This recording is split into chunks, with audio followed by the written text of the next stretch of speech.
taking over a little bit this week because our usual introductory host Latch is away on his jollies, walking over the mountains of North Wales. So it's just myself, Nick Howes, and Terry Moseley going through the interesting space news for the last few weeks. How are you doing there, Terry? I'm fine. Looking forward to it as usual. Excellent, excellent. We just had about a half-hour conversation off air about a whole range of different topics. So hopefully this is going to be quite an interesting and good one. So without further ado, I'll just start flicking through these. So 4th of August, this is us. Thanks to the Space Store as ever, amazing spacestore.com. If you haven't visited Space Store's website, they help host us on this amazing bi-weekly roundup, and they've got some really cool stuff. I mean, I've got to know the Space Store guys over the last few years.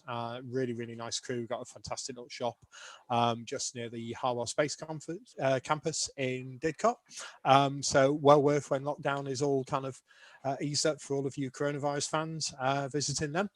Really nice bunch of guys. So they're doing the hosting, and it's Terry and I bringing you the news. So first bit of news, splashdown, SpaceX, they did it. And for anyone who gets excited about rockets landing in the ocean and capsules landing in the ocean, I know I do, I know Terry does. Terry remembers the Apollo space program. Unfortunately, I was a little bit too young. Mercury. Oh, it's an amazing thing to see. You know, people who've grown up watching the space shuttle and its amazing landings from orbit have no idea what the excitement was for those of us who are the Apollo, Gemini, Mercury nerds out there watching this come in. It's the first time a crewed conical parachute descent US vehicle has splashed down in the ocean since the end of Apollo, which was Apollo Soyuz ASTP in 1975. The first landing in water since the Russians was Soyuz 23 in 1976. With a crew on board, and it is quite amazing to watch this thing. Speaking to some of the astronauts in the past, like Jack Lausmer, for example, who flew on Skylab, which was a Saturn launch and obviously a Apollo style capsule command module descent, and also flew on the space shuttle. People like John Young, they always said that the space shuttle was a nicer ride, but they trusted the Saturn V more in terms of getting them up and getting them back down again. So that was quite interesting. But it was fabulous watching the chutes open. It was pretty flawless. It's the first new tested crew vehicle of this design. Now think about this, since October 1968 was the last time the United States landed in the ocean with a new first to flight, first time a crew had been on it, conical vehicle, and that was Apollo 7. So that kind of gives you some idea of, you know, how historic this was. Looking at the interior of the capsule, it really does look like something out of 2001. It was very slick, very sleek. A little bit disappointed with the recovery vessel, because in the old days they'd have gigantic US carriers. You'd have the Hornet and various other carriers and big helicopters picking them up. This time they had almost like a grappling net that lifted them onto a relatively small craft.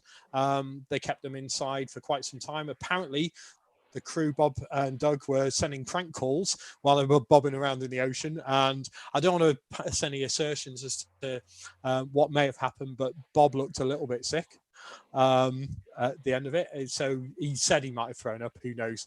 But bobbing around in the ocean after you've been in orbit for quite some time is probably not the most fun. The biggest concern, I think, from the whole mission, everything seemed to be flawless. I mean, NASA's handling of it, their COVID protections, etc., for the crew, everything was really, really very, very slick, apart from the boats.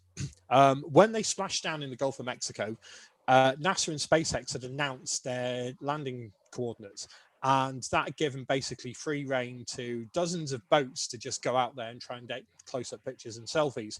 The range safety aspects of this are really bad.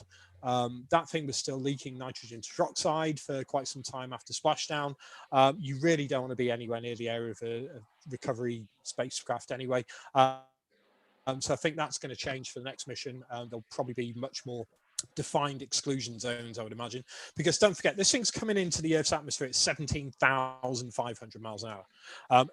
It's then slowed down by drogue parachutes. So that will slow it down to anywhere between 300 and 500 miles an hour. And then the main chutes will deploy and you've got to splash down at 15 miles an hour.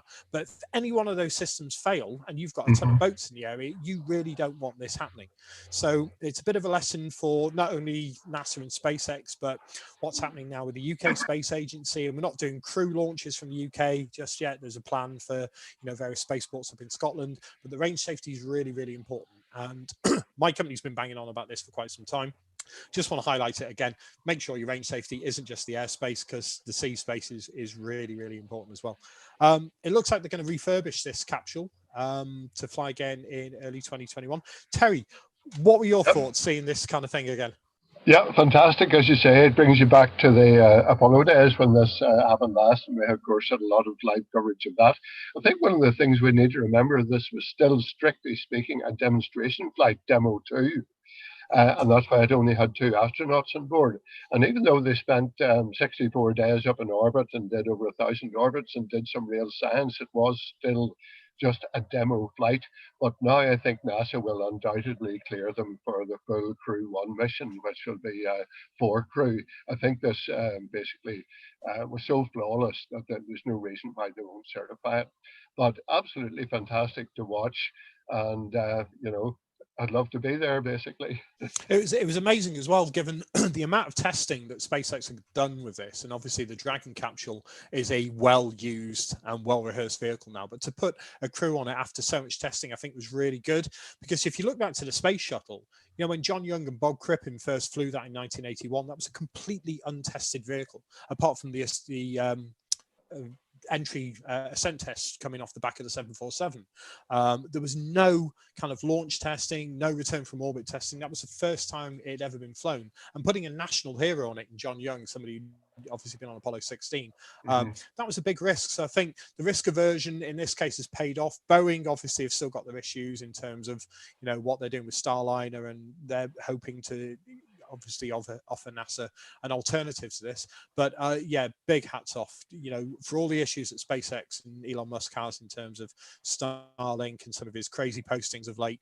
You've really got to put your hats off to this. It was a remarkable achievement, and as Terry and I both said, he's one of those guys I literally which both brings like. us I was going to say I like them and loathe them at the same time. Yeah, it's a kind of, you watch the Falcon 9 and the Falcon Heavy and the cores returning, you think that's amazing. That's just unbelievable engineering. And then he puts something like Starlink, and it's not just him. Obviously, we've had the announcement from Amazon and obviously the UK government with OneWeb. The skies are going to be littered. It's Kessler waiting to happen. Yeah. I predicted it. Lots of other people have predicted it. Let's just wait and see when it does happen. But moving on to another SpaceX one. So Starship. So serial number 5, Starship. Currently in testing at the Boca, Chica, Texas launch site. They've had 2 launch scrubs and launch delays now, one at T0, which was interesting yesterday. Today, they've just announced that they have scrubbed again.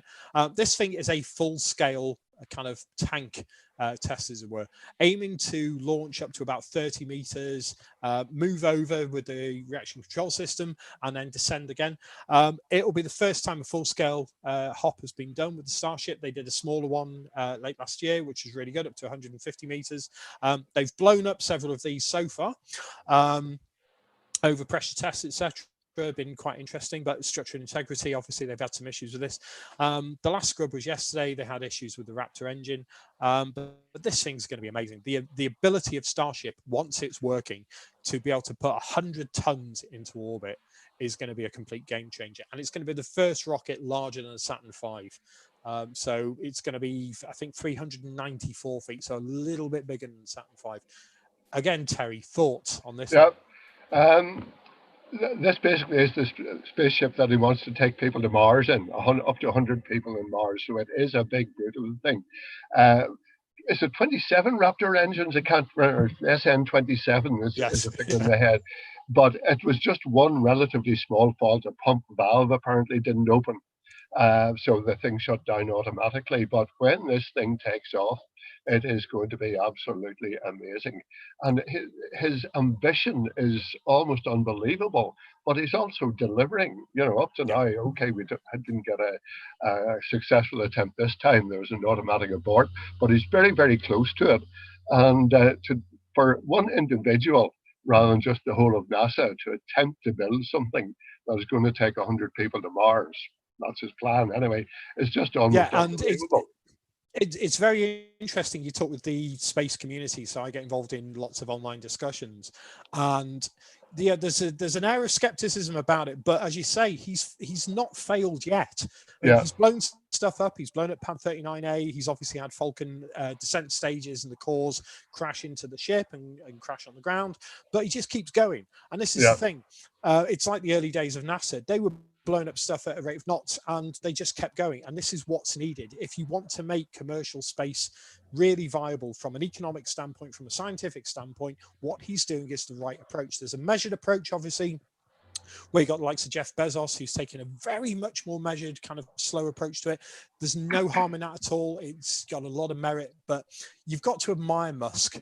As you said, yeah, it's a real love-hate relationship a lot of the scientific and astronomy community in particular have with him, because in the one hand, he's doing these incredible things. And once this thing takes off, it's going to be, gum rattling from, if you think the Saturn V apparently at launch at 3.6 miles, people's stomachs were churning because the sound pressure levels were so high. So it's going to be an interesting one with 27, as you said, Raptor engines on this. Quite an amazing achievement though. My only thing with it is the silver color. I just, it's, he's argued the case for stainless steel extremely well. It's obviously a proven concept for him. He's not going to go against that. It just looks a little bit Tintin to me always. yeah, it is. Yeah, but Um, you don't want to put paint on it because that's just extra weight. that's true. I mean, that's the Yeah, thing. I've forgotten how much weight the Saturn V's paint job actually added, but yeah, it wasn't insubstantial. It'd be really fantastic to watch. It's one of those things that, along with the SLS, hopefully when that launches, I really dearly would hope to be over in yeah. Florida to see that take off. And the rocket does what it says in the tin. It's the super heavy rocket, and boy, does it lift stuff up. You Yeah, know, I 100. don't I know mean, whether it'll ever come up with it's a more attractive name than super heavy, but there you go. yeah, it's one of those things we were talking just before we came on air because I got involved with the kind of hunt for the Snoopy spacecraft a few years ago. And it's one of those things that I'm hoping works because I think this is the only way that we'd ever be able to bring something the size of a lunar module down from either low Earth orbit or Yeah, potentially lunar orbit. So, yeah, good luck to them. I really hope it succeeds. The next test, I believe, is going to be tomorrow. tomorrow. Yeah, Next attempted test tomorrow. So good luck to them. If it blows up, it's going to be a spectacular explosion, but it's not going to deter him at all. I mean, the press conference at the end of the successful landing of the crew, he's got a goal and he's sticking by it. So, and he's got the money as well. So good luck to him. That's all we can say. Moving on nicely then to NASA's great achievement. So Perseverance, it just worked, didn't it, Terry? It was great watching this take off.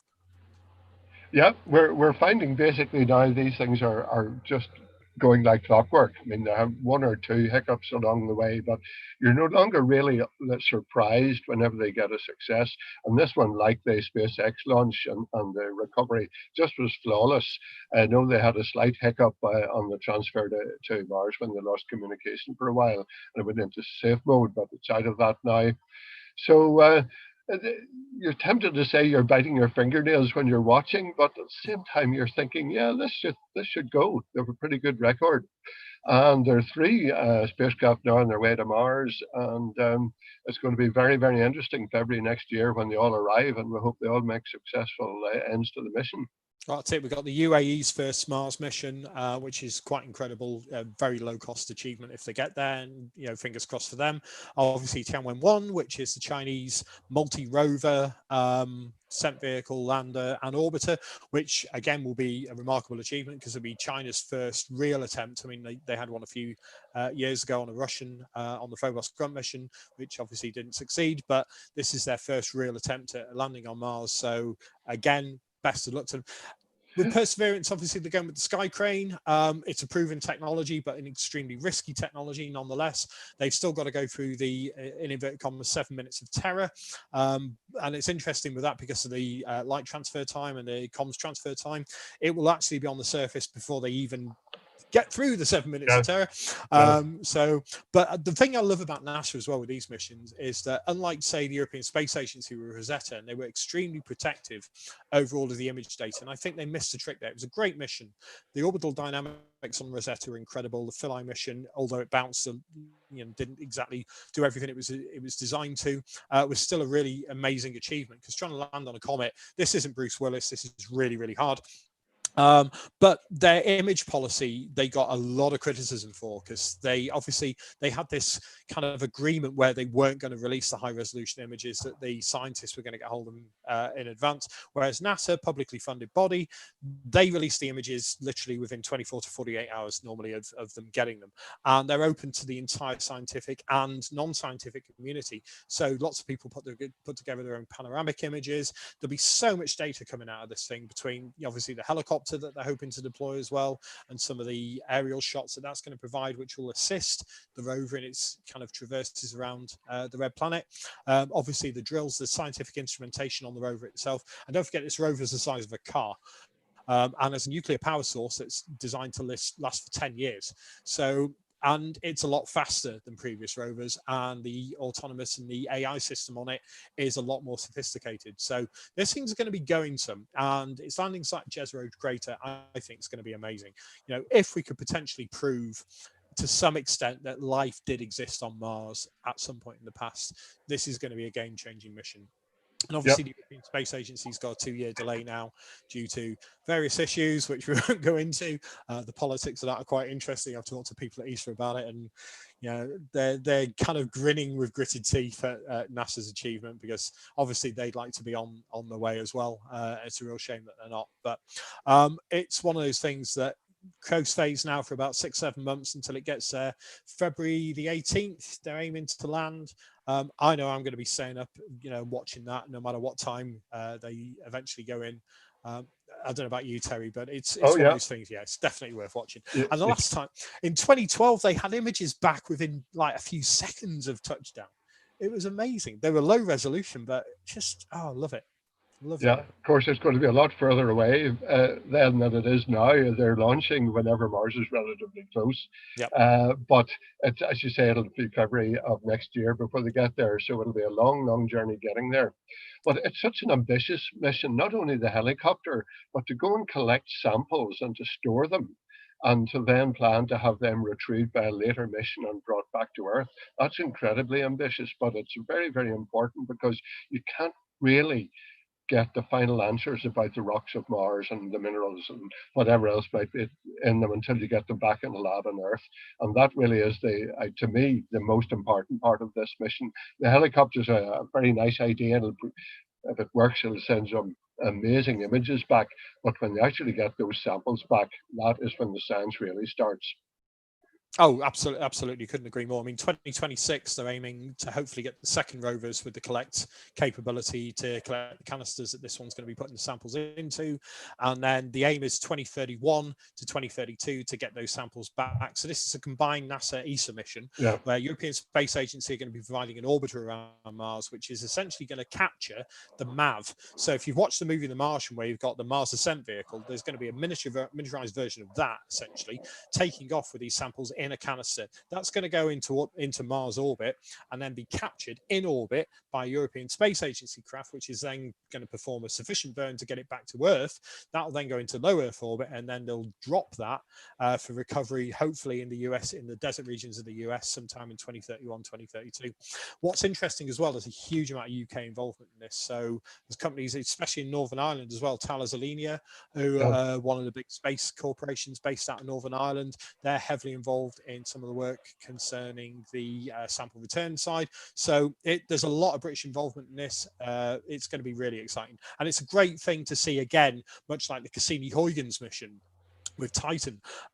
Remarkable, the achievement of that. Cassini was in orbit for years. Huygens, still the farthest landing of any spacecraft in history.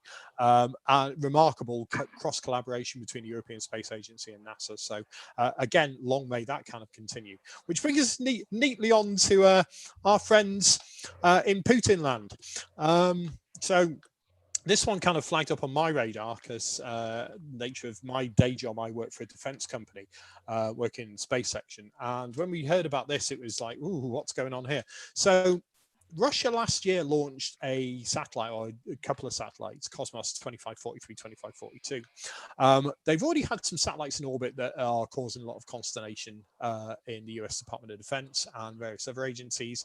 The Luch satellite being one of the ones that is causing a lot of problems. So this is a satellite system that essentially can change its orbit and go close to friendly assets in space. So spy satellites, they've been put there by Europeans, by the Americans, etc. These Russian satellites can kind of get up close to them. Now, in the past, it's been predominantly they've got up close, they've imaged and got up whatever other data they can get in terms of surveillance data, and it's annoying, but it's one of those things. But there's a treaty that's designed to stop people doing things that are bad in space. So in the 1980s, we had Ronald Reagan and the Star Wars project, which obviously got completely canned. The whole idea of putting lasers, etc., and weapons in space wasn't a good idea, and it kind of got really thrown to the lions, as it were. We know that the Russians have had cannons in space in the past. There's some very well documented images of a cannon that they decided to put up there in the 1970s and 80s. But this one is actually looking like it's happened. So this was a non-destructive test where Cosmos 2543 basically released a small payload.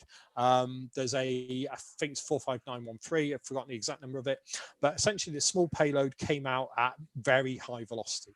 So potentially could be an anti-missile weapon. So we've had ASAT tests, the anti-satellite tests from the United States, from the Chinese, from the Indians famously last year, who denied that it was a problem, and then it created thousands of pieces of debris. This is something we don't want to see happening. We don't want to see an escalation of the Cold War. We don't want to see science being kind of brought to its knees by this. And essentially, if this does happen in space and they start knocking things out with ballistic or non-ballistic weaponry, then you are going to escalate really quickly. It's going to go bad. And, the whole thing with the Kessler syndrome that we're saying with Starlink, etc., it's only going to accelerate the potential for that happening. So I don't know if you've got any thoughts on this, Terry, but it's one I'm keeping a close eye on. Yeah, I mean, you say there is the treaty on the peaceful uses of space, and I think that is being sort of encroached upon and eroded away all the time. Of course, China has already actually destroyed a satellite in orbit, which produced so many pieces. I mean, it's just absolutely horrendous. So this could be the thin end of the wedge, but I suppose we just have to hope that some common sense will prevail. Yeah, it's like mutually assured destruction with nukes, isn't it? And you just hope that they kind of step back and say, hold on, well, we actually need to keep assets in orbit. So if we cause a catastrophic, Kessler cascade happening, then it's going to be no good for anyone. Anyway, back to more peaceful uses of space. This is one I know you're really excited about, Terry. So I'll let you take this one. Yeah, this is just the latest thing on the surprises that we get from Mars. Mars at the moment is basically dry, cold, and airless, but there's a lot of evidence that in the past it had a warm, wet climate. Warm being maybe relative, but certainly warm enough for liquid water on the surface. And if you look at the various images that have been sent by various orbiting spacecraft around Mars, you can see things that look very, very like river valleys. They have tributaries, they have delta outflows, and you wouldn't need to be a Martian scientist to say, yes, those are almost certainly caused by flowing water in the past. So that was the basis for the warm, wet Mars, when it had an atmosphere and it had oceans, not quite as big as those in the Earth, but nevertheless substantial oceans. And that indeed is one of the reasons why we think that there may once have been life on Mars, because we're assuming that liquid water is essential for any form of life as we know it. So the latest idea now is that Mars certainly had water, but it wasn't warm, that it was covered by ice sheets, and that the channels that we see from flowing water were basically caused by meltwater underneath the glaciers, underneath the ice sheets. Something that we see on Earth, quite a lot of evidence for that in Greenland and the Antarctic ice cap, for example, where underneath the overlying layer of ice, you have liquid water and it is flowing underneath, flowing downhill in some direction under gravity. So it's a bit technical to go into all the details on this, but that's the latest evidence from research by the University of British Columbia. My only query about that is what would have caused the ice to melt underneath? Mars has very little internal heat compared with Earth. It is a lot further out from the sun. At the moment, the surface temperature is mainly well below freezing. And way back in the past, it may have been a bit warmer. There may have been more radioactivity inside the core, causing heat to leak out. But I have some reservations about what could be causing enough of the water to melt to create these huge channels. Now, I'm not a professional astronomer, so I'm slightly out of my comfort zone here. But that is the latest evidence from the University of British Columbia. The other thing in terms of internal heat is that while there are huge volcanoes on Mars, the largest one, Olympus Mons, is by far the largest mountain volcano in the whole solar system.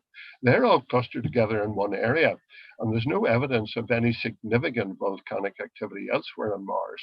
And yet these so-called river valleys or meltwater valleys, whatever they are, occur over a large area. So my query is, what was causing the ice to melt underneath? What do you think, Nick?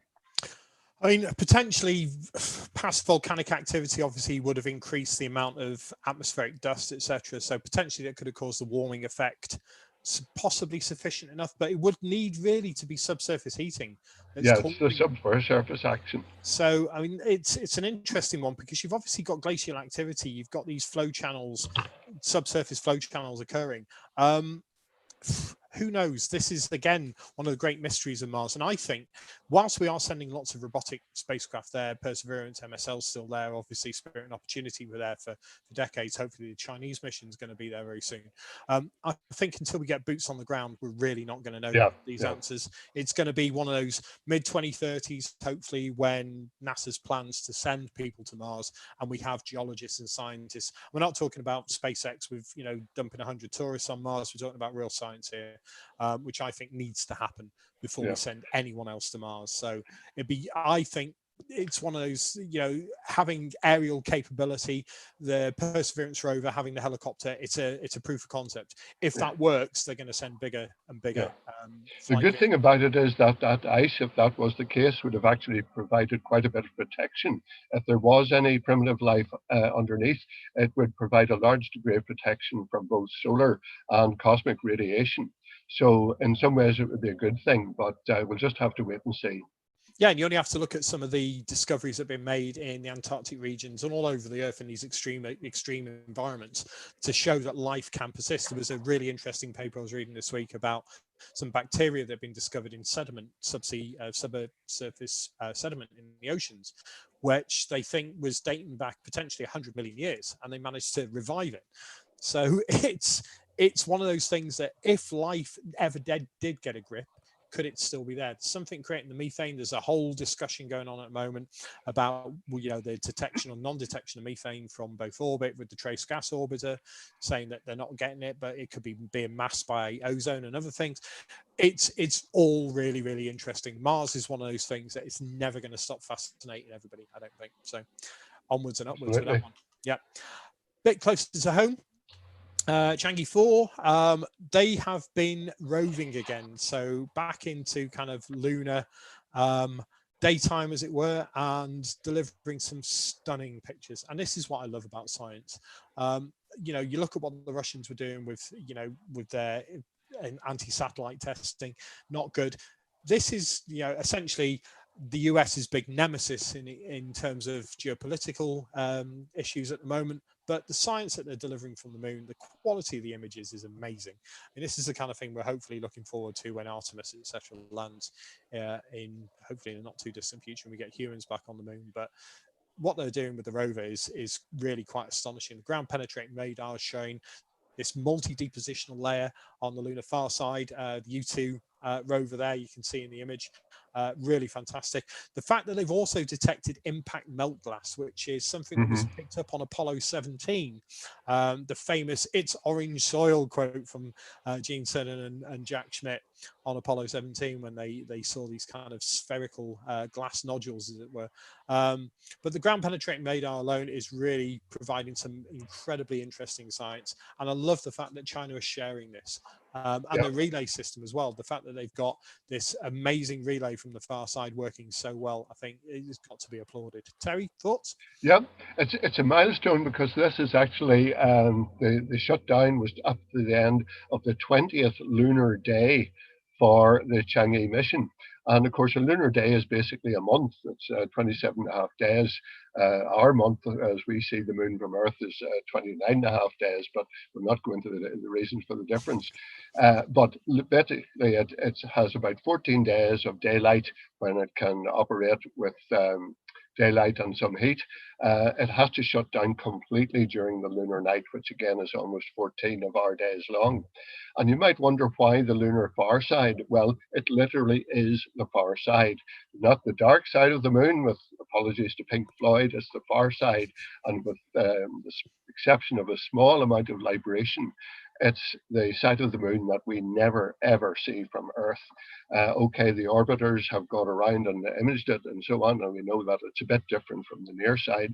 But one of the reasons why we may eventually want to have a really sort of thorough knowledge of the far side is that it's an excellent place to put up a giant radio telescope to study the rest of the universe, shielded from the Earth. And even for an optical telescope, it may well be that the way all these Starlink and Amazon couple of thousand satellites they're proposing to put up, that ground-based optical astronomy on Earth could be pretty much finished, for apart from certain areas of the sky. But if you have an observatory on the far side of the moon, you're shielded for 14 days or roughly so from the sun, and also from the very bright Earth. And remember that if you're on the moon looking at the Earth, it's much, much bigger and much, much brighter than when we see the moon from the Earth. Not only is it bigger, it's much, much more reflective. And while the moon doesn't have an atmosphere to spread that light out and give a sky glow, nevertheless, you don't want a really big, bright Earth in the sky, possibly just in the very area that you want to observe. So finding out all about the lunar far side is critical for the long-term future of space and astronomy research. Absolutely. A good point on the radio telescopes. And I was involved in the SKA Telescope a few years ago, the square kilometre array, which is going to be the biggest radio telescope system pretty much ever seen. Thousands of telescopes dotted around Australia and South Africa, the Karoo and Murchison regions. And they're going to be able to potentially do amazing science. That is, if they have any radio frequency spectrum left to do any imaging and science in, because obviously the allocation of radio spectra to Amazon and OneWeb as was, and whatever they now become, and Starlink, it's going to be more and more problematic, especially as you get more and more devices, both terrestrially, which are causing radio interference, and in orbit. So Terry's point about putting a radio telescope on the far side of the moon, especially when you've got such great craters, and you only have to look at the Arecibo radio telescope, where they basically slung it in a natural bowl and built the biggest single dish radio telescope in the world, pretty much up until the Chinese one. It's one of those things that it would be an amazing achievement, very, very technically complex, obviously, to build something of that scale anywhere, let alone on the far side of the moon. But I think if it was capable, was possible, then things like the SETI experiments, for example, and detection of planetary atmospheres around exoplanets would take on a whole new level of amazing science and understanding for us. We'd have resolution and imaging capability, the like of which we'd never had before. You only have to look at the James Webb Space Telescope, and it's going out to L2 Lagrange point, about 1.5 million kilometers away from the Earth, and it's sun shielded and thermally shielded against all of that, because it's an infrared telescope. You put something on the far side of the moon with radio telescope in particular, you've got something really quite special. So again, big applause to the Chinese on this one. I know they take a lot of criticism of late for all sorts of different things from a geopolitical standpoint, but the science teams behind this have done a remarkable job, and really, really hats off to them as well. So, it's not just radio or optical, of course. You have the whole of the electromagnetic spectrum available to you. You do. Some areas we can do reasonably well from Earth, but certainly radio and some areas of optical and so on, it'd be better to have something certainly above the Earth's atmosphere, and you have a huge amount of stability if you put something on the moon. Yeah, that's the thing as well. You were saying about the ALMA telescope, for example, up in Chile, which is, as high as it possibly can be without people dying in in the mountain ranges. I mean, people who go up there typically have to wear oxygen masks just to kind of stand near the ALMA telescopes. Some of the telescopes in the near infrared through to microwave radiation ranges would really benefit from having no atmosphere. So as you say, Terry, it's well worth it if we can do it. And hopefully at some point in the future, yes, but then you only have to look at the lunar regolith and the dust issues, and it's going to be horrible to build. So you really don't want that level of dust getting into your electronics or whatever. And it's hard enough. The SKA and have had the challenges with building out in the Karoo Desert in South Africa and the Murchison region with desert dust, and obviously they've got wildlife issues as well, which you wouldn't have on the moon. But the dust, lunar regolith, is horrible stuff. I mean, it took the astronauts, some of the astronauts from the Apollo missions, weeks to get out of Incredibly the thing. fine abrasive dust. Fine and horrible. So yeah, interesting one. Speaking of fine and abrasive dust, though, we'll come yes. onto our last topic. Nice link. What not to miss. Yeah. So we've obviously just lost now pretty much in the Northern Hemisphere. It's just dipping down. Comet Neowise C 2023. Nice comet. Eventually I got some images on that, which tried to derive some of the rotation rate on the nucleus. The tail structure was amazing. Some of the days you're imaging it and you just watch this incredible tail structure.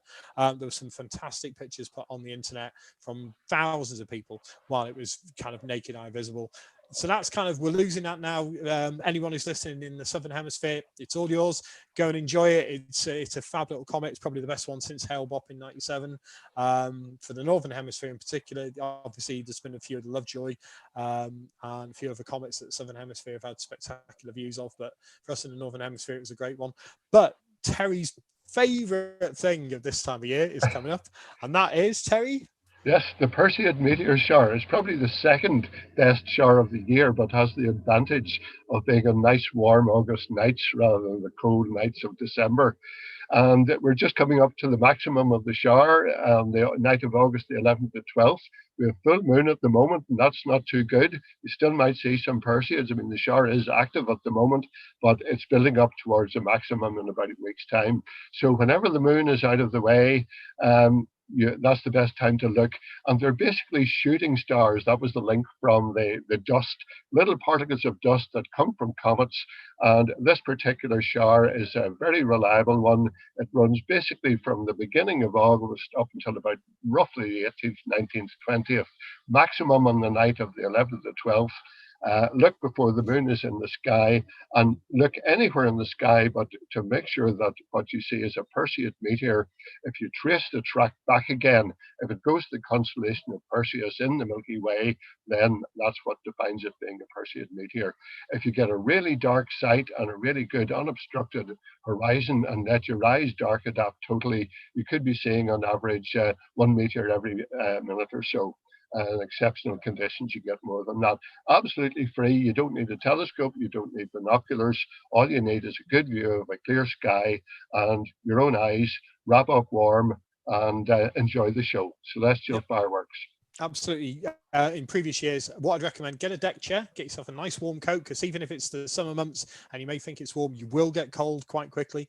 Nice flask of your favorite hot drink, be that tea, coffee, whatever, definitely. And also, most importantly, if you want to contribute to real science, a stopwatch or some way of timing them. So meteor counts, the British Astronomical Association and various other astronomy societies do value this data when people are, especially if you can pinpoint your location, and then they can cross-reference that against the background magnitude, the amount of light pollution you've got in your area, and how many meteors you're seeing per hour.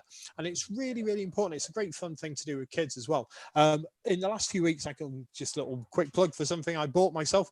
from Amazon, which is a bat detector. Taking one of these out as well, this was 20 quid from Amazon, and you build it yourselves, you build it with your kids, and it's a lot of fun. You take it out at the same time, you can be doing all sorts of great fun science, both from an ecological standpoint and an astronomical standpoint. If you've got access to an SDR radio dongle, software-defined radio system, you can quite easily set up a radio system, or you can tap into any of the ones on the internet. The Norman Lockyer Observatory, for example, in the UK, have a very active meteor radio scatter system where you can listen to the meteors as well. So you can see them in the sky, but you can also hear them.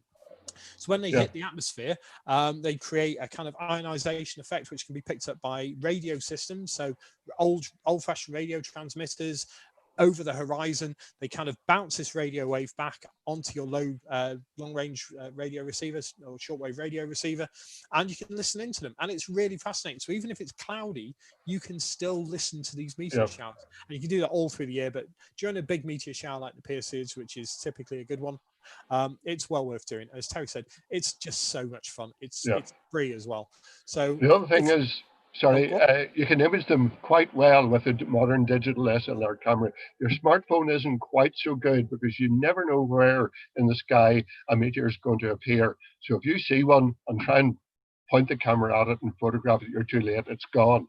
But if you have a DSLR or any other camera with a wide field of view, just set it up to look at an area of the sky, which is the darkest area of the sky you can get, and just keep taking images as long as your battery lasts and it doesn't fog up, and you'll probably get a meteor or two. And it's amazing to actually see just what they're like when you get the image back.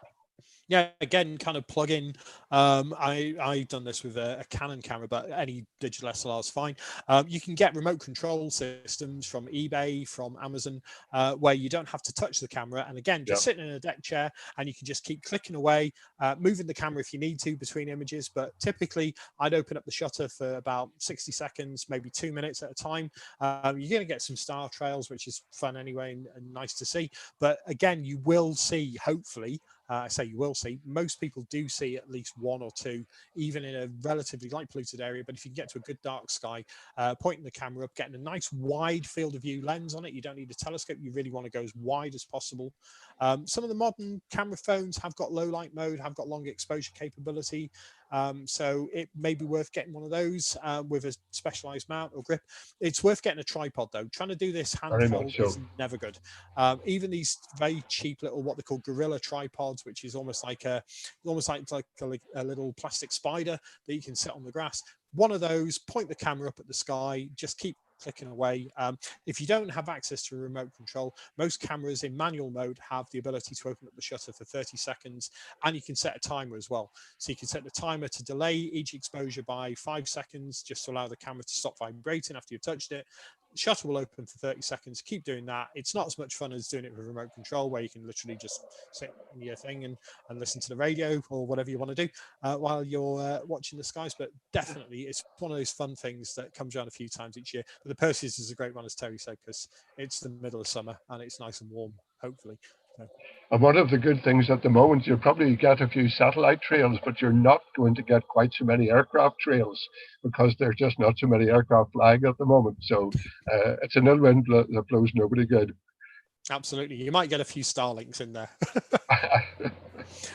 Anyway, so that's pretty much us for this week. Our next roundup is on the 18th of August, where Latch will hopefully be back from his mountain adventures. I know we had a few problems with the screen share at the beginning, but thanks to Luke and the Space Store team for sorting that out for us. As always, this is a lot of fun. We hope you're getting something out of it, anyone who's listening in to us. Terry and I have a blast doing this and putting this together. I always love talking with Terry anyway. But on that note, I'll just say again, it's good night from me. And it's good night from me. Enjoy. See you in 2 weeks, everyone. Bye-bye. Right, bye.